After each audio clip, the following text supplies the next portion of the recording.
favorite book is Twilight. The book is about a girl named Bella who's very dorky, and she moves to a town called Forks with her dad Charlie.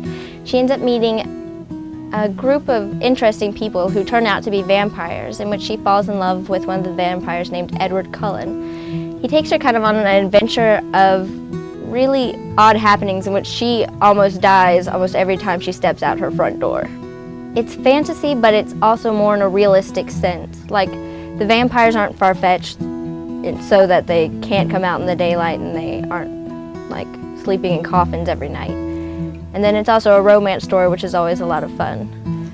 I just finished rereading it for the 16th time yesterday. I like Twilight because it's about vampires. I don't really like scary vampires. I'm more of the fan of romanticized vampires. It's pretty cool. It also has werewolves in it, although I don't really like werewolves very much. It's one of the most well-written stories I've read that's like a newer fiction. It has a great plot and all the characters are very well-rounded. Like, even the characters who are barely there, you feel like you can relate to all of them. I picked up this book originally because I really liked the cover. It's really bad because they always say that you're not supposed to judge a book by its cover, but I thought it was really interesting, and I already had a thing for vampire novels. So my friend told me that it was a really good book, and I just picked it up. And it's one of those books that once you start reading it, you absolutely can't stop.